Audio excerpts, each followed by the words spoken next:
ইরানের সর্বোচ্চ ধর্মীয় নেতা আয়াতুল্লাহ আলী খামেনি নিহত হওয়ার পর দেশটির ক্ষমতার কেন্দ্রবিন্দুতে নতুন করে শুরু হয়েছে উত্তরসূরি নিয়ে আলোচনা।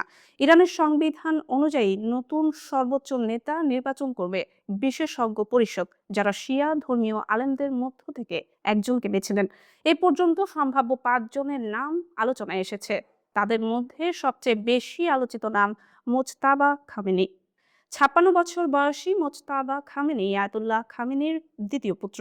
ইরানের অভ্যন্তরীণ রাজনীতি, বিশেষ করে সামরিক অভিজাত বাহিনী, ইসলামিক রেভলিউশনারি গার্ড কর্পস এবং আধা সামরিক বাসিজ বাহিনীর উপর তার প্রভাব রয়েছে বলে ধারণা করা হয়।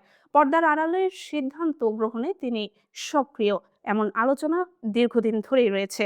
তবে তার সামনে বড় দুটি বাধা রয়েছে। প্রথমত, ইরানের শিয়া ধর্মীয় শাসন ব্যবস্থায় বংশানুক্রমিক উত্তরাধিকারকে আনুষ্ঠানিকভাবে স্বীকৃতি দেওয়া হয় না।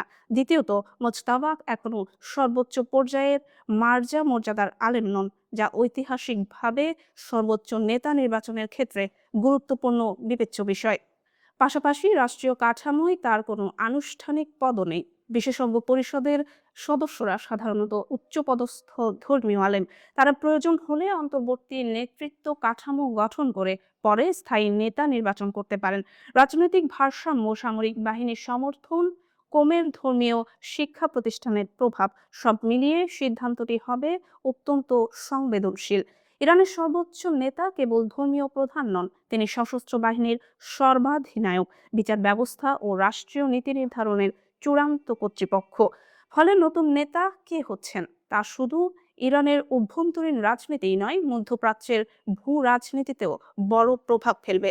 পরবর্তী নামগুলো নিয়েও জোর আলোচনা চলছে, তবে চূড়ান্ত সিদ্ধান্ত আসবে বিশেষজ্ঞ পরিষদের বৈঠকের পর।